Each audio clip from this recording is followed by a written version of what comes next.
Hi guys, welcome back to my YouTube channel. Oh my god, it feels so good to say these words. I know. It's been so long, I've been so inconsistent. I know, but there's been a lot going on and I had to shift a house, and as you can see, this short hair era now. But I'm gonna promise I'm gonna be consistent this time. And it's getting better because I am going to do series this time talking about my whole journey from being a student abroad to landing a full 9 to 5 professional job. Why I decided to do this series is because in Instagram so many people are reaching out to me asking if it is worth it to come here, is it worth it to do masters, is it worth it to invest so much, and especially in a times like this where there are so many layoffs, huge competition, there's so much talks about racism and stuff.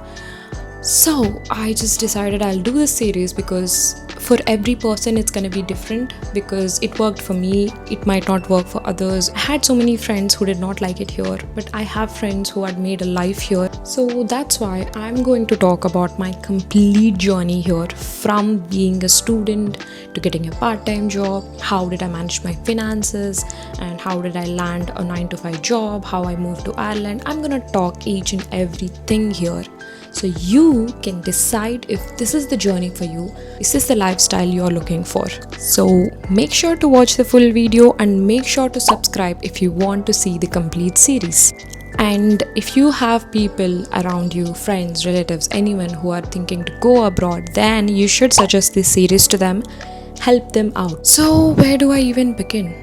So let's get back to 2021. At this stage, I was 23 already, and I thought I wanted more in life, not just money wise, but maybe experience and lifestyle wise. So as everyone else around me, my obvious choice was going abroad for a master's degree. And my imagination didn't end there. It was like, go abroad, get a master's degree, land a job, get a house, pay off loan, get a car, earn in millions.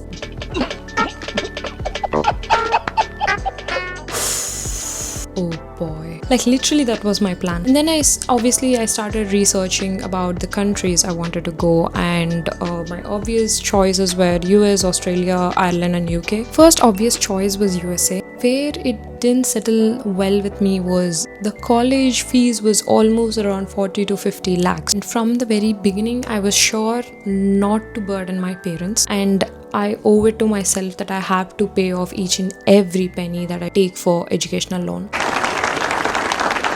So I looked into countries where the university fees was a bit low, and UK was my obvious choice. And obviously I started messaging people in Instagram, LinkedIn, whoever attended the universities that I was looking for, asking them how the part-times were, how the cities are, and how the culture is, and will I be able to survive. All of these questions that I get now, I used to be that person who used to ask these questions. And I think that's one of the reasons why I take my time and reply to each and every question I get about the life here, because I know that was me just a few years back. I was reaching out to people just to know if this works for me or not. And for accommodation, I looked online, but I heard so many cases where they showed the house, they took payment as a deposit, but when they reached here, they couldn't get hold of that person and couldn't get back that money either. So I had to be cautious, and I just couldn't believe anyone online. So my parents reached out to this neighbor whose family was in UK. So as soon as I landed in UK,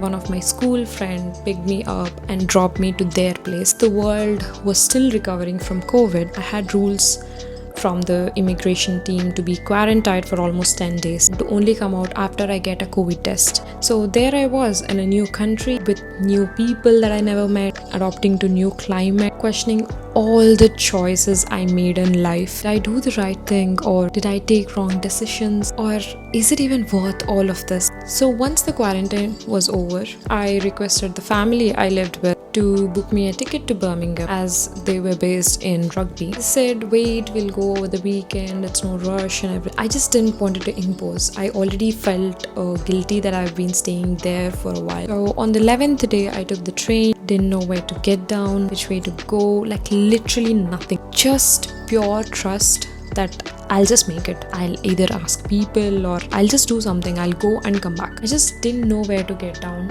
like which way to go. Like I literally had no clue. I just kept all my trust on Google Maps, started towards Birmingham. And then I got down in Birmingham train station, followed the maps to the Aston University, and was looking at every random building, every random dog and people and dressing styles of people and the double-decker buses. But my hands were freezing. See, actually I came in January, so it was around 1 to 0 degrees. For me, it was the first time I was facing this climate. Anyways, my goals for that day were two things.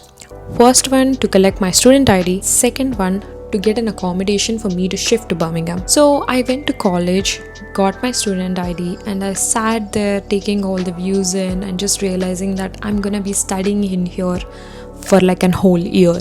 And then came a task. Now I have to take a bus for the first viewing. Before coming here, already finalized 2 houses, but I actually wanted to go see and then finalize. The first house was almost around 20 minutes in bus from the university. So I went to the bus stop assuming that they would take cash, because I'm stupid. I didn't get a forex or international debit or credit card and just assumed that cash would work until I get a bank account here. Lol. So as soon as getting into the bus, I asked the driver if he would take cash, and he said no, only change. All I had was notes. I did not have that 1-2 pounds or the change that we can keep in the bus. Neither did I have a card to tap. I felt so stupid. I didn't know how. I just didn't think of this, and I just randomly came to Birmingham. I only had 10 pounds, like the note, and I didn't had 1 or 2 pounds change. The things I do in my life, oh my god. So I didn't know what to do. I just made a puppy face and I just stood there. And he didn't had another option than to accept the 10 pounds or for me to just let in the bus. So he just rolled his eyes and he said, it's fine, just go inside. I was like, usually I would be like, it's okay, I'm gonna step out of the bus and just figure out how to get change, and then I would have stepped in. But I just couldn't care. I had to get to the viewing, and I had to finalize some house that day.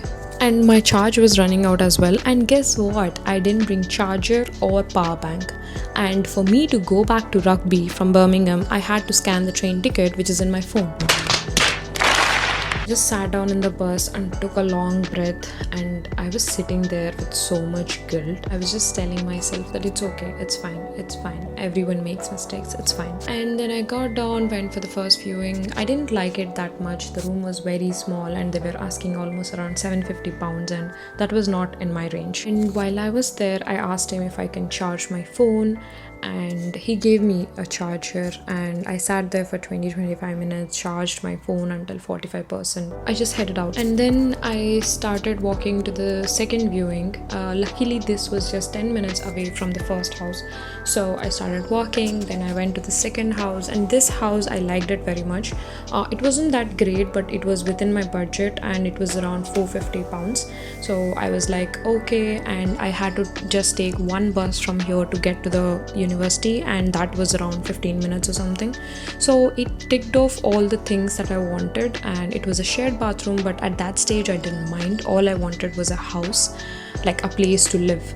So I just went ahead and paid the advance, and I finalized the deal, and I just told him that I'll be moving in 2 days. By the time I did all of this, my charge was only 10%. So I just thought I'll just book a cab, because when I googled, it showed me that Uber works in Birmingham. And when I was booking, I almost selected the location from my place to train station, and at the end I was trying to change the option to pay to cash, but it didn't accept that. There is no option to pay in cash in Uber here.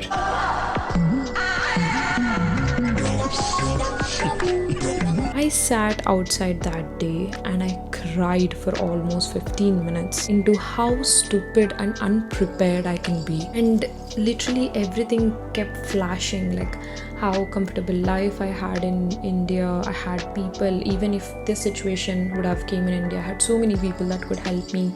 Here I'm feeling guilty to ask people that I don't know. And then I just got up, wiped my tears, and I believed in one thing: people. And that's when I remembered I had one of my cousin's friend who lived in Birmingham. So I just took his contact from my cousin, called him and asked him if he can book an Uber from the location that I sent him to the train station.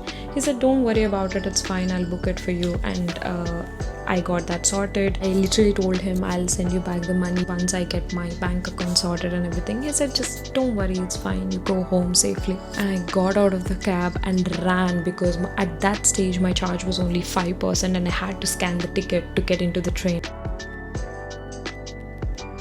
I finally catched the train, sat there, took a long breath and thought to myself that finally the roller coaster day is over. Little did I know it was just the beginning. And that's how my first outing was in UK. Fast forward to today, I got masters from the same college, made amazing friends, traveled in the same buses I struggled to, and trains from Edinburgh to London to Wales to most parts of the UK. This time making sure I have card or change. Lived in the same house for almost 8 months before moving to a new place with all my friends. Had to roam street to street for part-time job. So this is the beginning of this roller coaster ride, and in the next coming videos you're going to be getting the answers to these questions like, did I get the part-time job that I liked? Did I do cash in hand jobs? How I made friends? How I learned to keep toxic people away? How I cried hours because everything was so overwhelming? And how I started saying no to people unapologetically? And how I worked for an Indian movie as a part-time job? And how stressed I was to apply for full-time jobs after masters? And how many rejections I faced? And finally how I landed a 9 to 5 job that I liked. So there are 3 more years of story left. Don't forget to subscribe and suggest this series to the people who are thinking to go abroad. If you have doubts about anything related to this video, please comment. I'll reply to each and every one of you. Do like and share. Stay tuned for more videos. Ta-ta!